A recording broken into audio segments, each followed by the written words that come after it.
Hello and welcome to Tour Obscure and another episode of Once Upon a Town, the series where I visit different towns, villages and suburbs and have a look at all the interesting things it has to offer. Today I've come to Park Hill, where we're going to be looking at some lost roads, a lost cinema and oh, there was something else I forgot. What about that big ugly building behind you? Oh yeah, and that.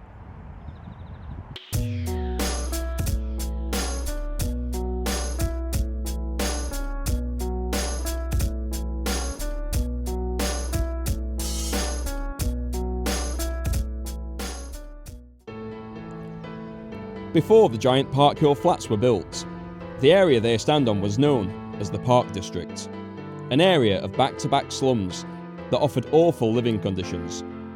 6 households shared an outside toilet that was unconnected to the main sewer system, and the area was given the nickname Little Chicago due to the violent crime that occurred there frequently. The area was condemned after World War II and cleared, paving the way for the new Park Hill development, which covered many of the old streets. But today, some of these old cobbled streets remain, giving a glimpse into Sheffield's Little Chicago. Now where I am just now, this used to be Granville Lane. Now you can see how the road just slowly disappears onto what is now the Park Hill Amphitheatre. But this photo shows just how long this road used to be. So not far down on Granville Lane, you will come across this small section of cobbled street. This used to be called Turners Hill, and this would have continued all the way down onto Granville Street. Now, conveniently, a set of stairs follows its path. So after these steps, Turners Hill resurfaces again, showing the old cobbles coming through the overgrowth there.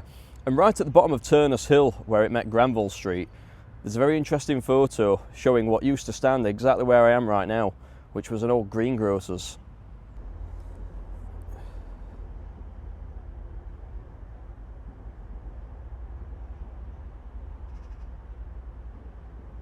At the bottom of Turners Hill, Granville Street was one of the main roads coming through this area.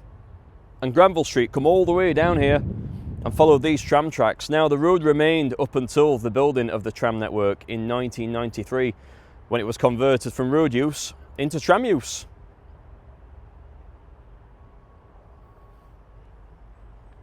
So when this tram goes past, it will reveal the location of one of the many pubs what serve this area. Just on the corner of Norwich Street and Granville Street, just there, stood the Granville Inn. On the records I could find about the pub, it stated that it had 2 smoking rooms and even a concert room. It unfortunately met its end during the 1960s, during much of the work what took place here. And just further along Granville Street, you may just be able to see in the distance there is the remains of an old road. That would have been Norwich Street, and also joined up by Bungay Street, which come up this way. Now you might not be able to see much from this angle, but let's go and have a look and see what remains. Now this would have been Norwich Street, a very steep hill, and only the cobbles remain now, completely forgotten to time in amongst the Park Hill development and the train station. But this would have been surrounded by houses and little workshops, back-to-back, squalid conditions and all sorts of nasty things. And you'll note just here how Norwich Street takes a sharp right turn. And you can see that on the maps just here.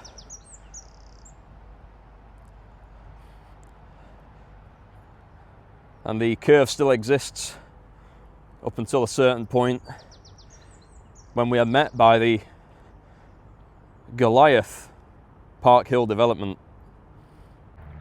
The Park Hill flats were constructed between 1957 and 1961 and were completed on time and under budget. Yes, on time and under budget. No, you've not misheard me.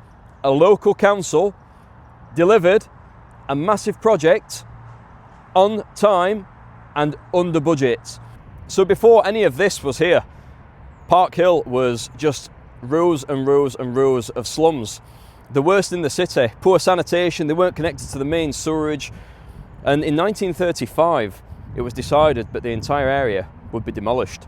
At the time of Park Hill's construction, Sheffield's city architect, J.L. JL. At the time of Park Hill's development, the city's architect, J.L. Wormsley, took inspiration from a building in Marseille in France known as the Unité de Habitation. And you'll be able to see the similarities between this building and that one.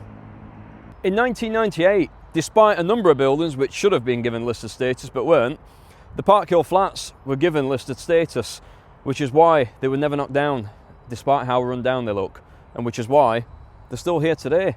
They should have bloody knocked them down. Bloody disgrace, but these are still standing.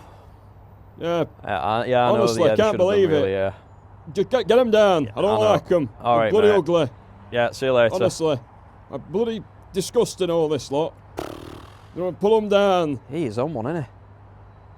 Now, further along Granville Street, you'll find an old bridge, an old road, and we're going to be looking at an old pub. Let me tell you now, all my historical nostalgia sensors are tingling right now.